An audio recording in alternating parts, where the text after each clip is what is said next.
भाव को हम अध्ययन करेंगे तो पता चलता है कि सुदामा जी का चरित्र कितना वृहद है, बहुत वृहद है।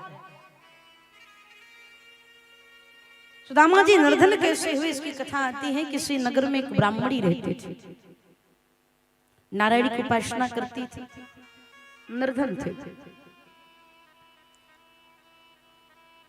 जीवन में बड़ा भाव था, लेकिन भगवान का भजन करती, भिक्षा में जो मिल जाता उसी को पाती, भगवान को भोग लगाती, चकाचक आनंद से जीवन बीत रहा था। न पाने का डर, न पाने की चाह, न खोने का डर, मस्त रहती थी। एक दिन की बात, एकादशी था तो एकादशी का उपवास रखा था, तो लगा कि कल द्वादशी है, कल ठाकुर जी को जल्दी भोग लगाना पड़ेगा।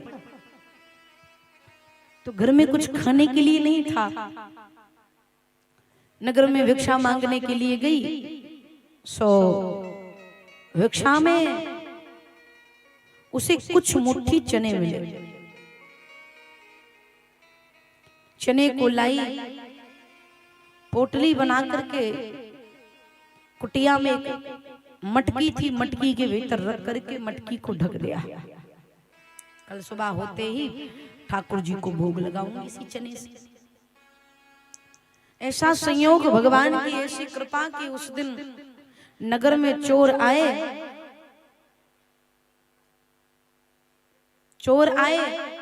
तो एक चोर उन मैया की कुटिया में भी प्रवेश कर गए। मैया की कुटिया में प्रवेश किया तो कुछ नहीं मिला। तो रात्रि का समय था, उस मटकी में हाथ डाला तो चने की पोटली मिली। तो उसको लगा कोई कीमती मोती रखी है इसमें। कीमती मोती समझ करके पोटली छुपाया, वो छुपा कर चल दिया।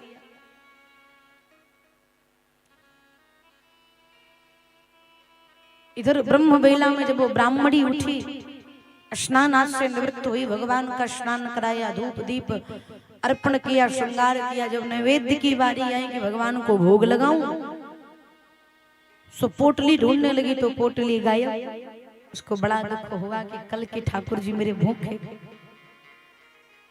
अब ठाकुर जी को भोग कैसे लगाऊं? भिक्षा मांगने के लिए जाऊंगी तो बड़ा विलंब होगा, मेरा लाला कितनी देर तक भूखा रहेगा। और इस वेदना में डूब करके आवेश आ गया, और आवेश में आकर उस ब्राह्मणी ने श्राप दे दिया, जो मेरे चने को खाएगा वो निर्धन हो जाएगा। श्राप। अब चोर तो अनविज्ञ है, फलस्वरूप वह चोर जब नगर से निकला तो सुबह हो गई। तो उसको प्यास लगी, पानी की खोज करने लगा तो एक दूर आश्रम दिखाई दिया। कुटिया के सन्निकट पहुंचा, वो ऋषि संदीपनी की कुटिया थे। संदीपनी ऋषि की कुटिया में पहुंचा तो ऋषि पत्नी से आग्रह किया कि मां प्यास लगी है। तो ऋषि पत्नी ने सोचा राहगीर है, प्यासा है। मैया गई, जल पात्र लेकर के आई, जल पिलाया, अंजल में जल पिया। तो सोचा जब जल से तृप्ति हुई तो उसको लगा कि मैं एक ऋषि पत्नी के हाथ से जल पिया हूं तो बदले में कुछ तो देना चाहिए। चोर ने सोचा कि एक काम करता हूं, पोटली खोलकर देख लेता हूं, इसमें से कुछ मोती दे दूंगा मैया को। अब पोटली खोला तो उसमें चना दिखा। चोर सोचने लगा ये मेरे किस काम का। सो वो श्रापित चना पूरा का पूरा उठा करके मैया के आंचल में डाल दिया। जो श्रापित चना था उसे ऋषि पत्नी की आंचल में डाल करके चोर चला गया। मैया ने चने को लिया, पोटली में ही अपने आंचल में ही ली थी कि भगवान कृष्ण और सुदामा श्रद्धा लेने के लिए, लकड़ी लेने के लिए जंगल जा रहे थे। तो लाला छोटे थे, कन्हैया छोटे थे, सुदामा जी बड़े थे। सुदामा जी ने आज्ञा लेने के लिए आए, मां श्रद्धा लेने जा रहा हूं। गुरु मां ने कहा लाला एक काम कर, दिन भर लग जाएगा, लकड़ी लेने के लिए जाएगा तो ये देख मुझे अभी भी चना मिला है, इस चने को ले और जब भूख लगे तो खा लेना। जो आज्ञा मां। सुदामा जी ब्रह्मज्ञानी हैं। जैसे ही चने की पोटली सुदामा के हाथ में आई, स्पर्श होते ही सुदामा जी समझ गए, अरे ये तो श्रापित चना है, इसमें तो श्राप मिला है, जो चने को खाएगा वो निर्धन हो जाएगा। अब सुदामा जी धर्म संकट में,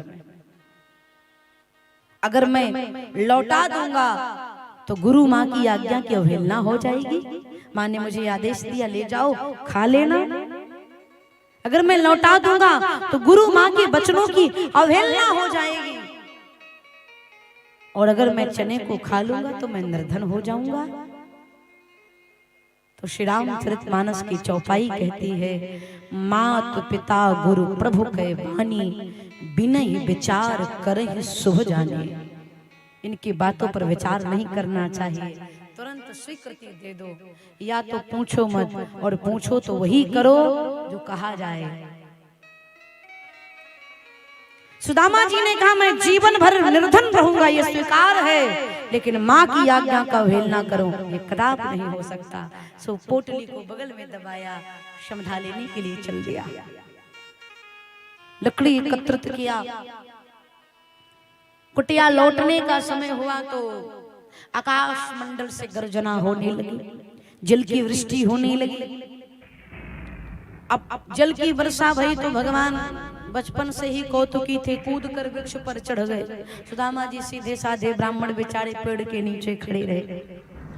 कुछ समय बीता तो जब जल थोड़ा शांत हुआ तो भगवान से श्री सुदामा से श्री ठाकुर जी ने कहा, भैया सुदामा बड़ी जोर की भूख लगी है। अब सुदामा जी धर्म संकट में है, अब क्या करो। कृष्ण कहता है कि भूख लगी है और मेरे पास चना छोड़ करके दूसरी कोई वस्तु नहीं जो लाला को खिला सके।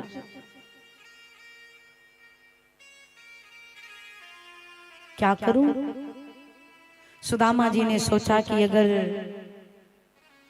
ठाकुर जी चने को खाएंगे तो ये चना श्रापित है, और श्राप किसी को नहीं छोड़ता, चाहे भगवान हो चाहे इंसान हो। सुदामा जी ने सोचा, अगर ये श्रापित चना मैं द्वारिकाधीश कृष्ण को दे दूंगा, ये जगन्नाथ है, ये जगदीश है, संसार वाले ये है, अगर ये श्रापित चने को खाकर निर्धन हो गए तो इनके साथ साथ जगत भी निर्धन हो जाएंगे। जो पूरी दुनिया को प्रदान करता है अगर उसके पास ही नहीं रहेगा तो संसार को देगा क्या? पर संसार की दशा बिगड़ जाएगी। अस्तु सुदामा जी ने कहा, नहीं, ये चना कृष्ण को नहीं देना चाहिए। सुदामा जी ने पोटली को छुपा करके कहा, लाला यहाँ पर तेरे खाने योग्य कुछ नहीं है,